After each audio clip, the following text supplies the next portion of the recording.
बिस्मिल्लाहिर्रहमानिर्रहीम। प्रोग्राम मुकाबिल में आपको खुशामदीद कहेंगे। और आज के प्रोग्राम मुकाबिल में जिस तरह से आसमा जहांगीर कॉन्फ्रेंस के हवाले से गुज़श्ता रोज़ भी हमने बात की थी, आज भी बात करेंगे। एक मफरूर शख्स जो कि इलाज की गर्ज से इस मुल्क से गया और अब मफरूर करार दे दिया गया है, उसको किस तरह से जजेस के हवाले से जो कॉन्फ्रेंस मुनक़्क़िद की गई है उसमें खिताब की दावत दी जा सकती है। फवाद चौधरी साहब ने इस बुनियाद पर इस कॉन्फ्रेंस में जाने से माज़रत कर ली और इसको ये भी कहा कि वकला का ताउन मुमकिन हो सकता है, मगर उसके लिए ज़रूरी है कि मुंतज़मीन जो हैं वो गैर जानिबदारी का मुज़ाहिरा करें।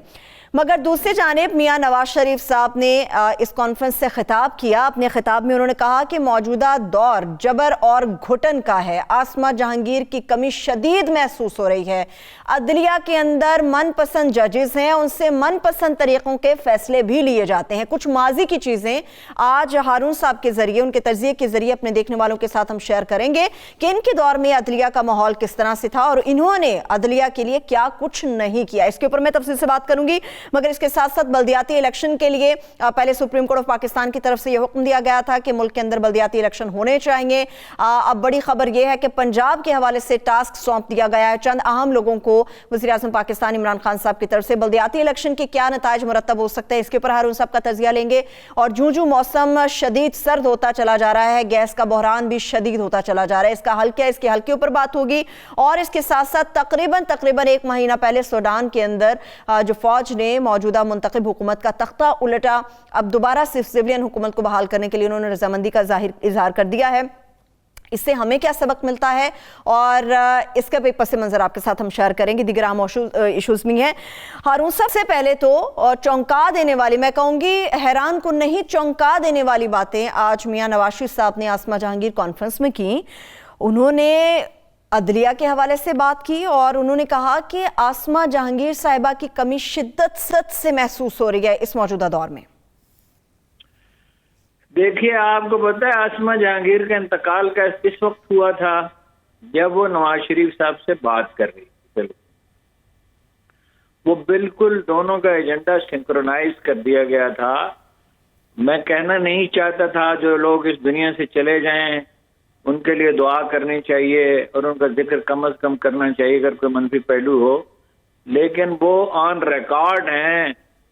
मैं उस प्रोग्राम में शरीक था जिसमें उन्होंने कहा था कि मजहबी बुनियाद पर रियासत बन ही नहीं सकती और बन जाए तो चल नहीं सकती। पहली बात तो यह, मैंने आपसे बहुत दिन पहले अर्ज किया था कि पीडीएम तो कुछ कर नहीं सकी। अब रास्ता ये निकाला गया है कि वकीलों के जरिए राय अम्मा हमवार की जाए। अब ये अजीब व गरीब बात है कि आप चीफ जस्टिस को बुलाते हैं और सदारत उससे कराते हैं और जी भर के उसकी तौहीन करते हैं जितनी की जा सकती है।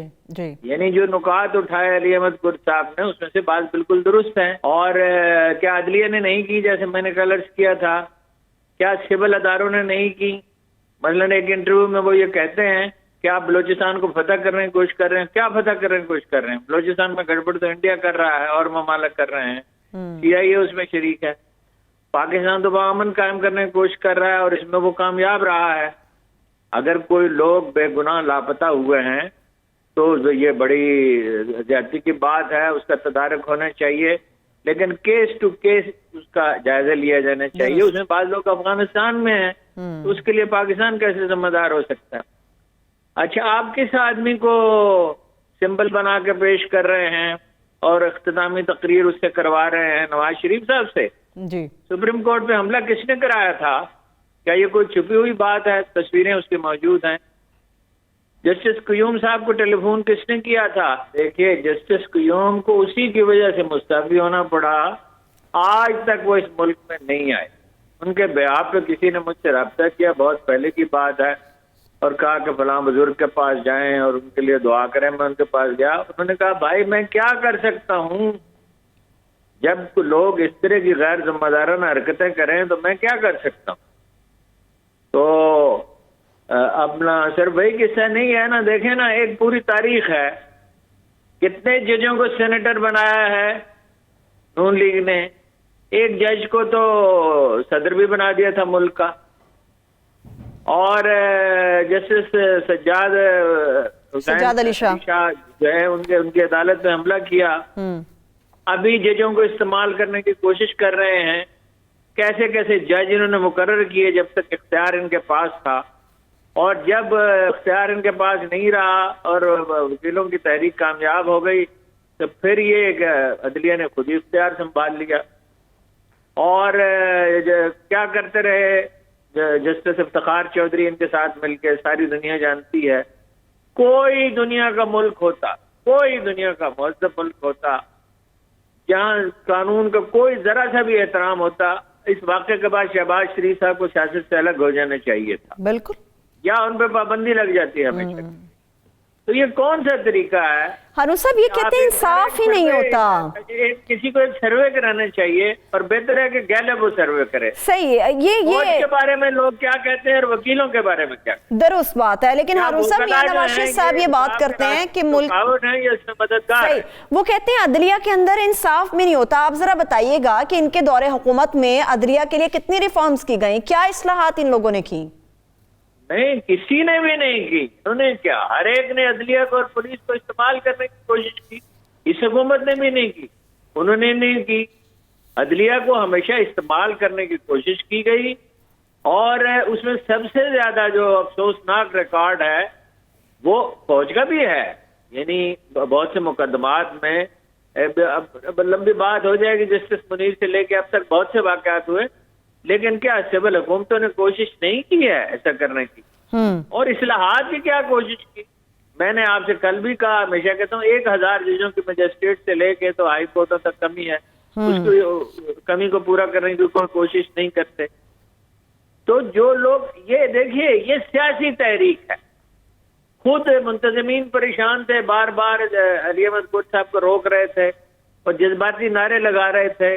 आपको याद है कि जनरल मुशर्रफ के आखिरी दौर में, ये ठीक है कि अदलिया की बहाली का मुतालबा दुरुस्त था, कैसी गंदी गालियां दी गई, इस पे फौज ने खामोशी इख्तियार की। जनरल कैनी ने लोगों को समझाया जैसे उन्होंने टेक ओवर किया कि भाई आप लोग सियासत में फरीक न बने।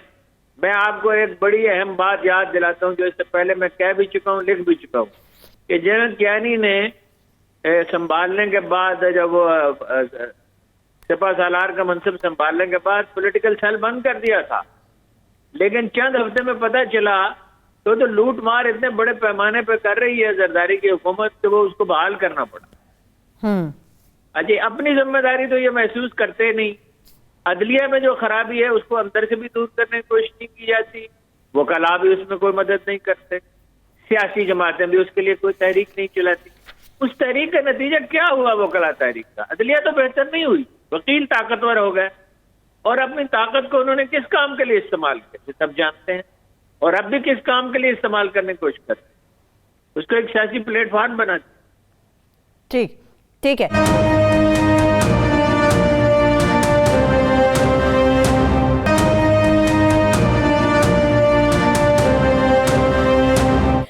ये मियां नवाज शरीफ साहब किस चीज़ की दावत दे रहे हैं? वो कह रहे हैं कि जो भी बातें हो रही हैं कॉन्फ्रेंस में, जो भी तजावीज़ पेश की गई हैं, फ़ौरन हिकमत अमली बनाई जाए और हमारे साथ मिल के इस राह में जद्दोजहद की जाए।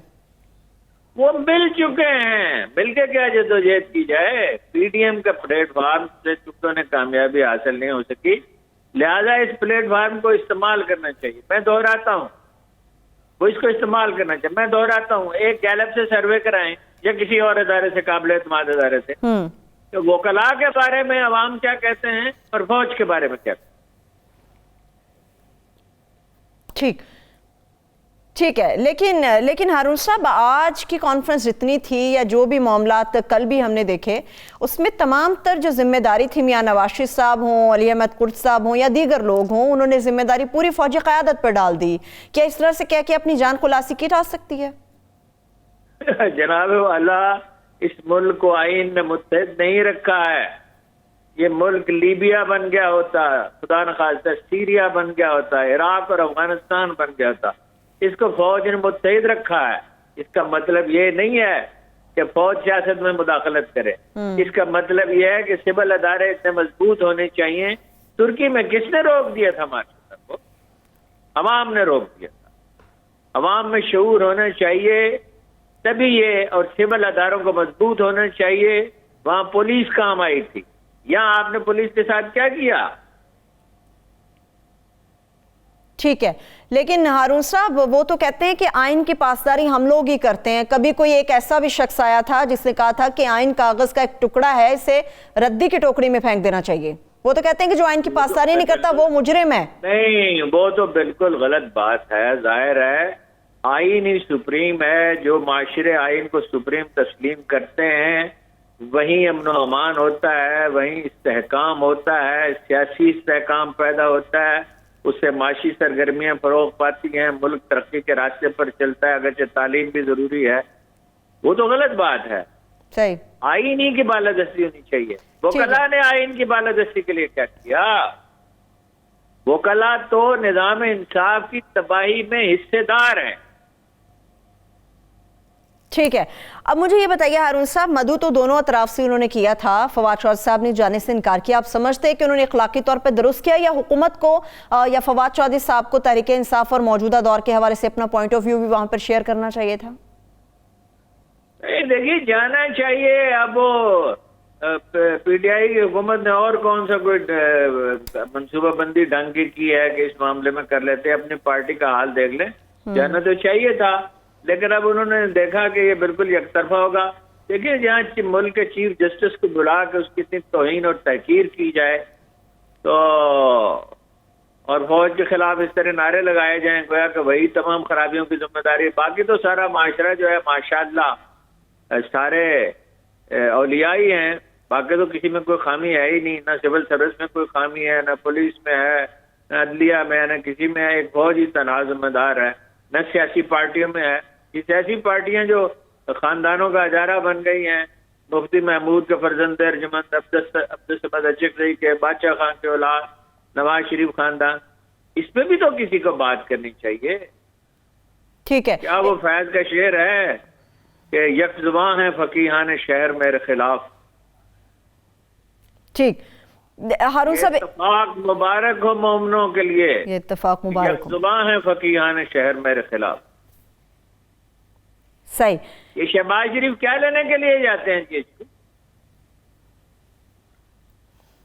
वो उन्होंने सिर्फ ये नहीं कहा था कि एक कागजों का एक पलंदा है, ये कागज का फेंका जा सकता है, जो बिल्कुल गलत बात थी। सही है, ये तो नवाज शरीफ साहब को अपने भाई शहबाज शरीफ साहब से पूछना चाहिए। हारून साहब, एक आखिरी सवाल, फिर हम आगे मूव करेंगे। हारून साहब, एक आखिरी सवाल ये है कि नवाज शरीफ या नून लीग का जो बयानिया है फौज को लेकर, इस्टेब्लिशमेंट के हवाले से जो पीडीएम बातें कर रही है या जो बयानिया वो लेकर चल रहे हैं, आपको लगता है कि जजेस के कुछ तरफ से, वकला की कुछ तरफ से, और फिर इन सियासतदानों की तरफ से ये बातें आना फौजी क़यादत के खिलाफ, इनके बयानिए को तकवीयत मिलेगी या पीडीएम को आपको समझता है कि जोश मिलेगा उसे?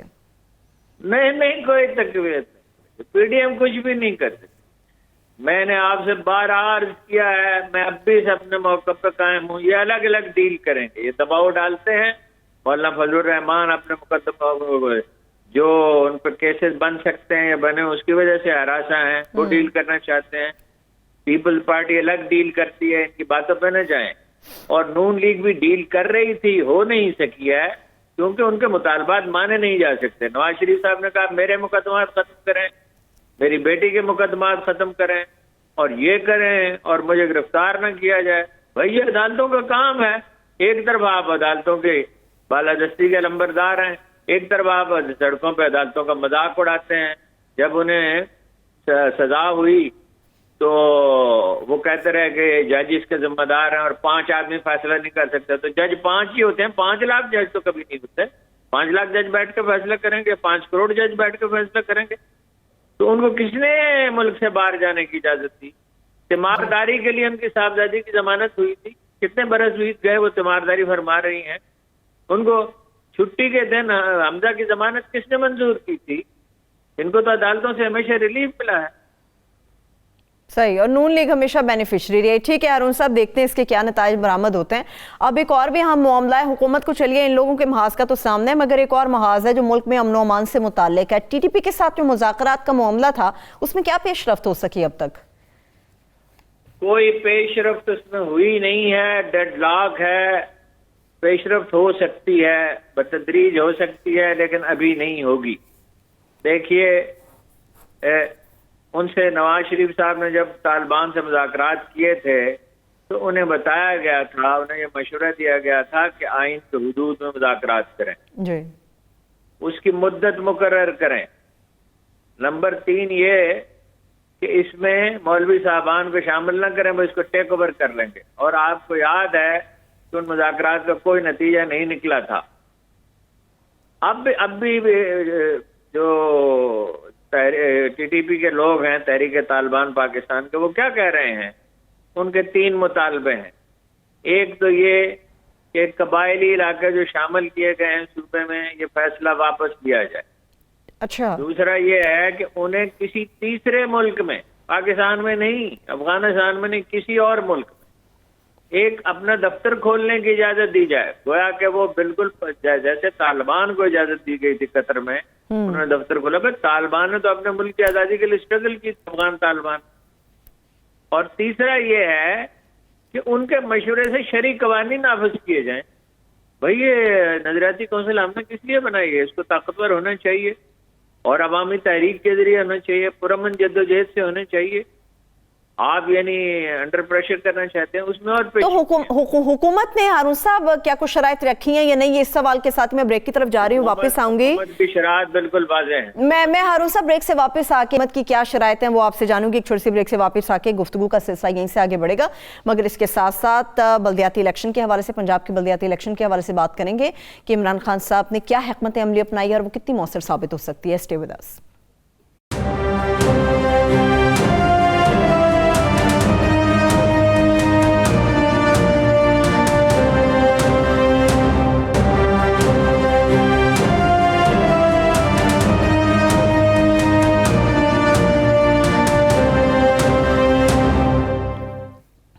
Welcome back. टीटीपी के साथ मुज़ाकरात के हवाले से हम हारून साहब से बात कर रहे थे। हारून साहब, आपने टीटीपी के हवाले से जो शराइत है वो तो बताई, मगर हुकूमत ने कौन सी शराइत रखी है ये बताना भी बाकी है।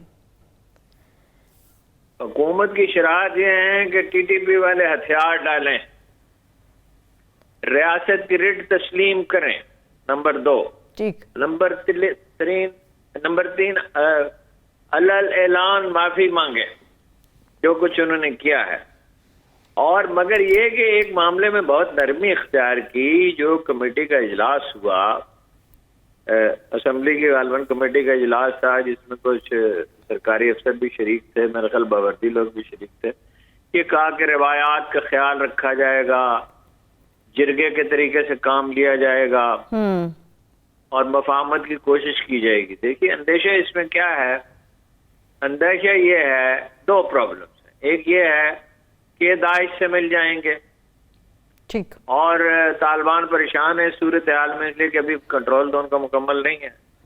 और दूसरी बात यह है कि खुद तालिबान अपने इस मखमसे की वजह से, कई एतबार से उनका मखमसा है, वो कोई कार्रवाई नहीं करना चाहते। एक ये तो उनके साथ मिलकर अमेरिका के खिलाफ लड़ते रहे हैं, निचली सतह पे कारकुन एक हैं और नजरियात भी इनके एक ही हैं, उसी तरह से कब्जा करना चाहते हैं। और खुद तालिबान, मैंने आपसे अर्ज किया था कि रफ्ता रफ्ता उनका मामला खुलेगा और लोगों को पता चलेगा, इतनी उम्मीदें उनसे वाबस्ता न की जाए। वो पाकिस्तानी हुकूमत को कोई इस्लामी हुकूमत नहीं समझते। ये इनकलाबियों का बड़ा मसला होता है, ईरानियों का भी यही मसला है। आलम इस्लाम के किसी मुल्क से उनके अच्छे पुरजोश ताल्लुकात नहीं, इनका भी यही मसला है। और वो बाउंड्री को तस्लीम नहीं, सरहद को तस्लीम नहीं करते। वो जो बाढ़ लगाई गई है, भाई बाढ़ एक मुल्क को ये हक नहीं है कि अपनी हिफाजत करे, उसके वो मुखालिफ हैं। तो वो पाकिस्तान ने फहरिस्त उन्हें दी थी कि उनके खिलाफ कार्रवाई की जाए। उनके खिलाफ कार्रवाई तो नहीं उन्होंने की, मुज़ाकरात शुरू किया हक्कानी ग्रुप की मदद से, खोस्त वगैरह में मुज़ाकरात हुए। अब वो शरात पेश कर रहे हैं और जाहिर है वो शरात तस्लीम नहीं की जा सकती। तो फिलहाल तो इसमें किसी डेवलपमेंट का इम्कान नहीं है। यानी ठीक, अब आपका ख्याल है कि आईनी तरमीम करके कौमी असम्बली ये बात कर सकती है और सेनेट पार्लियामेंट यानी दोनों ऐवान मिलके कि वो कबायली इलाके को दोबारा शामिल कर दें। जब पाकिस्तान बना था तो 1951 तक, लियाकत अली खान के दौर तक, हर साल कुछ कबायली इलाका सेटल्ड एरिया बन जाता था। उसके बाद ये प्रोसेस रुक गया। इसके बाद ये अब आके अवामी तहरीक के नतीजे में जिसको कि अवाम की ताईद हासिल थी वहां, तो ये कैसे मुमकिन है और ये कि वो इस्लामी कवानीन, वो कौन है हमें बताने वाले कि कि इस्लामी कवानीन क्या हैं? उनको क्या इदराक है इस बात का? तो वो कोई स्कॉलर है?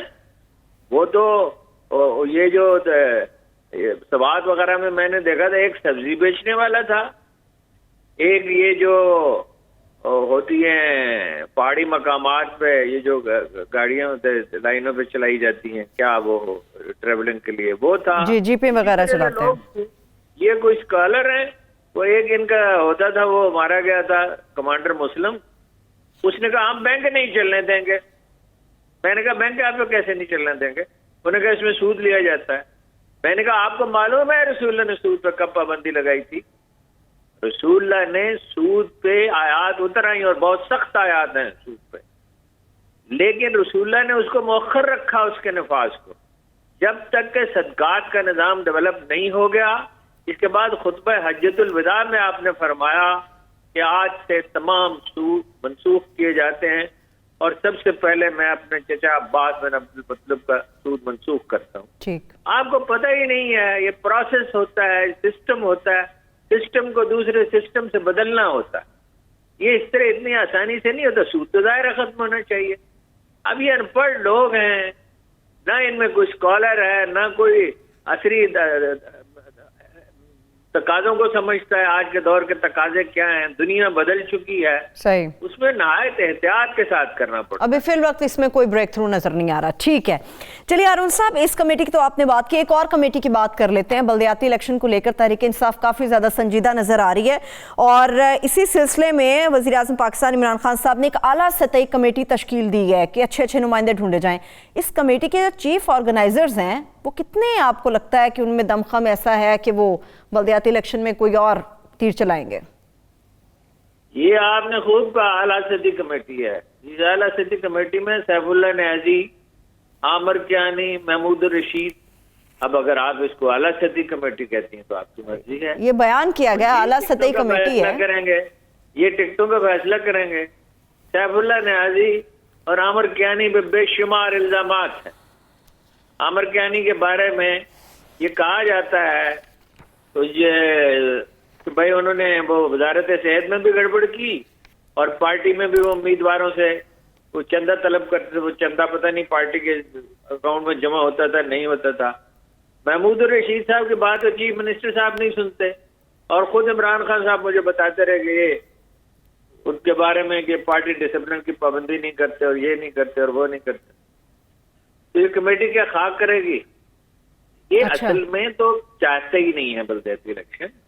ये तो सुप्रीम कोर्ट ने हुक्म दिया है, हालात इनके लिए साजगार नहीं है, होंगे जमाती बुनियादों पर। ये अजीब बात है। देखिए इन्होंने तो 2 साल पहले अदारे बंद कर दिए, खत्म कर दिए थे और नए इलेक्शन भी नहीं कराए।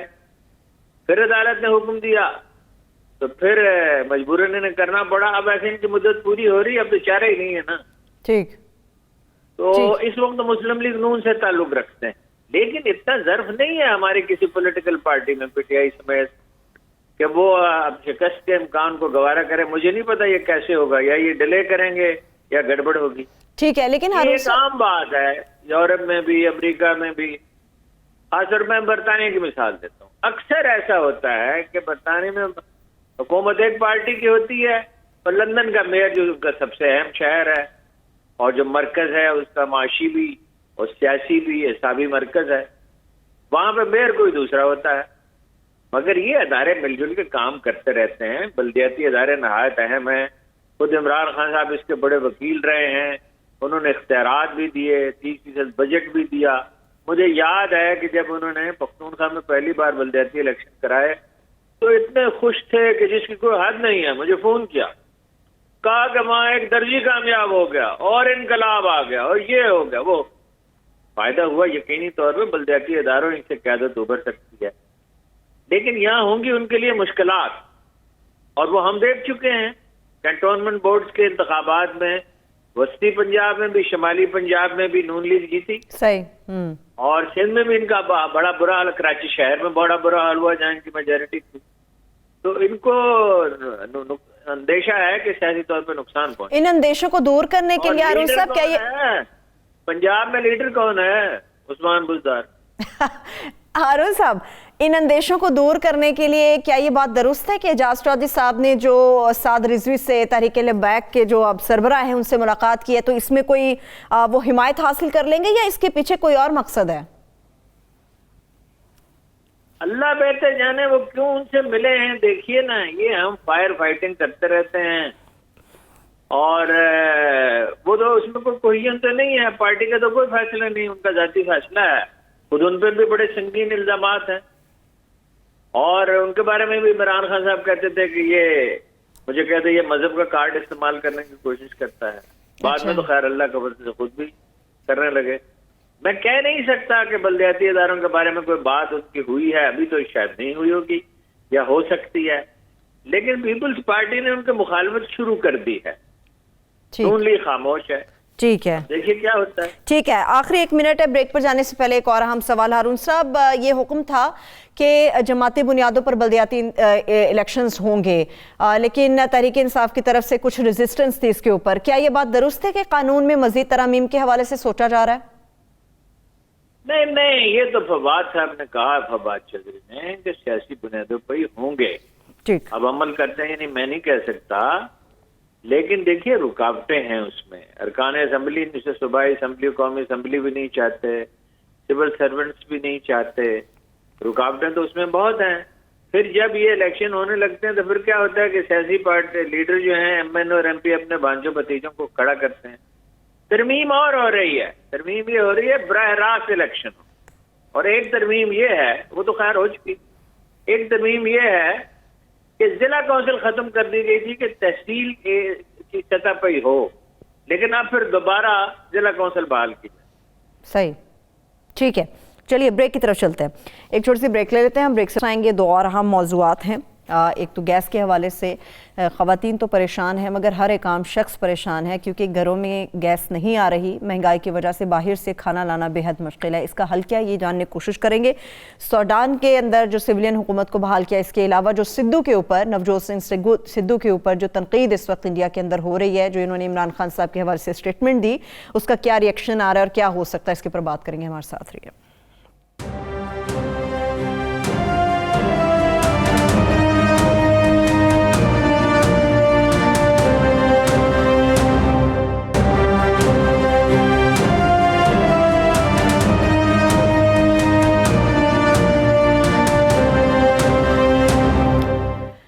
Welcome back. गैस के बहरान के हवाले से हारून साहब से बात करेंगे। हारून साहब, गैस की तो किल्लत बहुत ज़्यादा है, एलपीजी भी महंगी है, महंगाई पहले ही बहुत ज़्यादा होती चली जा रही है। इसका हल क्या है? हुकूमत ने, जानते हैं सब के फौरी इक़दाम नहीं किए, मगर जो अब करने चाहिए, क्या वो भी इक़दाम हो रहे हैं या नहीं हो रहे?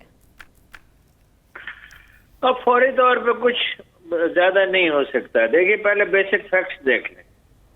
7 अरब क्यूबिक फीट गैस आपको चाहिए, आप पैदा कर रहे हैं 3.5 अरब, 1.25 अरब क्यूबिक फीट आप मंगवा रहे हैं। गैस बेदर्दी के साथ जाया की गई है घरों में बिजली बनाने के लिए। हालांकि पानी से डैम बनाने चाहिए थे, पानी से बिजली बनानी चाहिए थी। अयूब खान के बाद डैम कभी नहीं बने, अब कुछ डैम बनना शुरू हुए। जब गाड़ियों में आपने खुलेआम पीपल्स पार्टी के दौर में इजाजत दे दी, और उसमें जाहिर है कि वो कारोबार भी हो रहा था, रिश्वतस्तानी का अमल भी जारी था। बेतहाश 15 साल पहले हम खुद कफील थे, तो चोरी बहुत होती रही। अब फौरी तौर पे एलएनजी के सिवा कोई रास्ता नहीं था, वो उसका बरवक्त बंदोबस्त नहीं कर। इलाज इसका ये है कि ईरान से जो पाइपलाइन, वो तो अपने सरहद तक बिछा चुके हैं। सही, तो आप बिछाएं, वो आधी कीमत में पड़ेगी। टर्मिनल नहीं बनाए, ये पाकिस्तान की तारीख की सबसे सख्त सर्दियां होंगी। किसी जमाने में लोग इसके आदी थे सर्दी से सहने के, अब लोगों में उतनी रेजिस्टेंट नहीं है, खासतौर पर शहरों में। अच्छा, टर्मिनल आपको 2 बनाने थे, आपने काम ही नहीं शुरू किया, 3 साल हो गए, अब टेंडर कर रहे हैं। खुदा जाने कितना अरसा लगेगा, जंगी बुनियादों पर करना चाहिए। ईरान से गैस लेनी चाहिए, और तापी जो मंसूबा है तुर्कमानिस्तान से, अगरचे हालात अफगानिस्तान में बहुत अच्छे नहीं हैं, लेकिन काम तो शुरू हो सकता है। अब अगर हालात खराब हों तो क्या आप काम ही छोड़ देते हैं? ये है उसका हल। और वो टर्मिनल बनाए तेजी के साथ, और जहां वेस्टेज रोकी जा सकती है वहां उसको रोका जाए। अब खाद भी उसी से बना रहे हैं और बिजली भी उसी से बना रहे हैं, और घरों में भी, अब घरों में तो खैर अब मुयस्सर नहीं है, अब तो बराह नाम ही मुयस्सर। ठीक है, लेकिन रशियन पाइपलाइन जो है हारून साहब रूस की तरफ से आ रही है, रशियन उसके हवाले पाइपलाइन से क्या आपने है? बहुत अहम बात पॉइंट आउट की। रशियन पाइपलाइन जो है वो देखिए मुआहदे की शरात तय हो गई, वफद दुबई पहुंच गया, मैंने आपको बताया था। उस पर काम होना चाहिए, वो लाहौर तक बनाना चाहते हैं, उसमें खुदा जाने कौन रुकावट है। मैंने आपसे कहा था कि वजीर आजम को खुद इसका कोई इजलास बुलाना चाहिए और खुद बैठ के उसका फैसला करना चाहिए कि जी वो महंगी पड़ेगी। अजीब बात है, महंगी पड़ेगी, यानी गैस है ही नहीं मुल्क में, और पाइपलाइन के जरिए आए तो आधी कीमत में पड़ती है। और वैसे कार्गोस महंगे दामों मंगवाने को तैयार नहीं, रहेंगी। वो तबादल कोई बंदोबस्त ही नहीं है। जैसे ये कहा जाता है प्राइवेटाइजेशन के बारे में कि पहले अदारों को बेहतर बनाएंगे फिर बेचेंगे, यानी मजीद 500 अरब रुपए, 1000 रुपए, 2000 रुपए जाया करके फिर बेचेंगे। बस खुदा के बंदो जान छुड़ाओ पीआई से, रेलवे से जो प्राइवेटाइज जो कुछ किया जा सकता है उसको किया, और स्टील मिल का इसी तरह ये मामला है कि वो अपना महंगी पड़ेगी, हम लोकल बना लेंगे। बना लेना फिर लोकल, शुरू करें, फिर शुरू क्यों नहीं कर रहे आप? ठीक है हारून साहब, मुख्तसरन ये बताइएगा कि अगर रूसी पाइपलाइन के ऊपर काम शुरू हो जाता है, इसको मुकम्मल तौर पे इसके ऊपर इकदाम उठाया जाता है, तो मजीद कितना अरसा दरकार होगा कि गैस बाकायदा आ जाएगी और जल्द घरों तक पहुंच जाएगी, लोगों तक पहुंचेगी? मैं ये नहीं कह सकता कितना अरसा लगेगा, लेकिन रूसियों का तजुर्बा इस मैदान में सबसे ज्यादा है। एक तो उनके पास गैस बहुत है, दूसरा ये है कि यूरोप को उन्होंने गैस दी है, बहुत से ममालिक को, जर्मनी में दूसरी पाइपलाइन बिछा रहे हैं। ऑब्वियसली वो नहायत तेजी के साथ काम करना चाहेंगे। हमारे यहाँ तो इसका तजुर्बा नहीं है, तो जाहिर है कि वो that is the best option. ठीक है, चलिए हारून साहब आगे बढ़ते हैं। एक और मामला है नवजोत सिंह सिद्धू साहब का। वो बाबा गुरु नानक की 552वीं यौम पैदाइश की तकरीबात के लिए पाकिस्तान आए थे, मगर उनको एक बयान देना काफी महंगा पड़ रहा है इंडिया में। उन्होंने कहा कि इमरान खान मेरा बड़ा भाई है, किसी ने कुछ कहा तो किसी ने कुछ कहा, इंतहा पसंदी इस हद तक बढ़ गई है वहां पे। गुजारिश ये है कि मसला और है, मसला ये सिर्फ नवजोत सिंह सिद्धू का नहीं है, मसला ये है कि जब ये रास्ता खोल दिया गया करतारपुर राहदारी के हवाले से, करतारपुर राहदारी का, तो इसके सियासी असरात मुरतब होने लगे। सिख बड़े, इससे अभी चीफ मिनिस्टर ने भी खराज तहसीन पेश किया है, सिख इस पे बहुत शाद हुए, एक जमाने से उनकी आरजू थी, उनका मुकद्दस मजहबी मकाम है और वो बहुत पुरजोश हैं। भाई उनका तो ले दे कि गुरु नानक ही है ना सब कुछ, जो कुछ भी है जी। तो वो उसकी वजह से परेशान थे और रोके रखा, कोरोना का बहाना बनाया। फिर हमारा मुआहदा उनके साथ ये था कि 15 दिन का नोटिस देंगे। अब उन्होंने अचानक कहा जी खोल दें, हमने वो 15 दिन का नोटिस को भी भुला के फौरन उसको खोल दिया जी। बाकी रह गए नवजोत अपना सिद्धू साहब, तो वो तो चुप रह नहीं सकते ना, आपको पता है ना, वो तो शरारत भी करते हैं और दबंग आदमी है, और वो समझते हैं कि मुझे इसका सियासी तौर पे भी फायदा होगा, लिहाजा सिद्धू की मुखालफत से कुछ नहीं होगा। इससे उसका इमेज सिखों में बेहतर होता चला जाएगा, मुखालफत भी होती रहे, उसे फायदा पहुंचेगा इसका। ठीक है, लेकिन हारून साहब एक कह चुके हैं कि सिद्धू तो पाकिस्तान से इलेक्शन लड़े तो जीत जाएगा। सही है, लेकिन हारून साहब तकलीफ दे अमल सही, तकलीफ दे बात ये होती है हारून साहब कि जब हम प्लेयर्स की बात करते हैं, चाहे वो किसी भी खेल से मुंसलिक हो, तो उन्हें अमन के पैगंबर के तौर पे समझा जाता है। गौतम गंभीर साहब ने जो ट्वीट किया, उन्होंने कहा है कि सिद्धू साहब अपना बेटा या बेटी बॉर्डर पे भेजें, तो फिर इस स्टेट को, पाकिस्तान को वो दहशतगर्दी के तौर पर नॉमिनेट कर रहे हैं और कह रहे हैं कि भाई वहां के हेड को फिर अपना बड़ा भाई कहे। कितना तकलीफ दे अमल है ये? नहीं, वो आप क्या तवक्को रखते हैं? वहां पूरा माहौल ऐसा हो चुका है, मुसलमानों को किराए पे मकान नहीं मिलते मुंबई में, उन मुसलमानों को नहीं मिलते। आप देखिए शाहरुख के साथ क्या हुआ जी, उसके साथ दूसरे के साथ क्या होता है, वक्त खत्म हो गया और उनके खिलाफ तरह तरह की साजिशें होती रहती है। वो तो पूरा माहौल ही ऐसा है, वो अपनी तबाही को दावत दे रहे हैं। बहुत शुक्रिया, प्रोसेस में मुल्क तबाह हुआ। ठीक है, बहुत शुक्रिया, थैंक यू सो मच। सब देखने वालों को शुक्रिया, अपना ख्याल रखिए, खुदा हाफिज।